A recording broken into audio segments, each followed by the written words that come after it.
একজন প্রকৃত শিল্পী, ওনার থটস, ভাবনা চিন্তা মানুষকে প্রভাবিত করে, মানুষকে আকর্ষণ করে, মানুষকে চিন্তা ভাবনা করতে বাধ্য করে।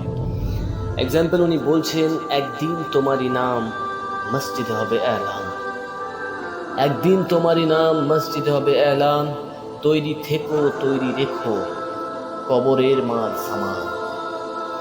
একদিন তোমাকে পরিয়ে কাফন, সঙ্গী স্বজন করবে দাফন, হঠাৎ চলে যাবে আদরের ধন, প্রিয় মা বাবার ভাসিয়ে নয়ন, তৈরি থেকো তৈরি রেখো সুন্নতি আমল ইমান।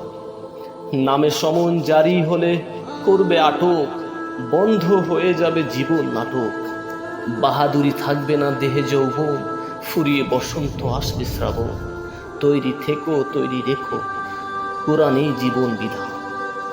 একদিন তোমার হবে বিচার, লাভ হবে না দুনিয়ার ক্ষমতা, হতে যদি পারো নবীজির আশিক, পুলসিরাত পার হয়ে যাবে ঠিক, তৈরি থেকো তৈরি রেখো জান্নাতি হওয়ার সুপথ। একদিন তোমারই নাম মসজিদে হবে এলান, একদিন তোমারই নাম মসজিদে হবে এলান। আল্লাহ শিল্পীর হায়াত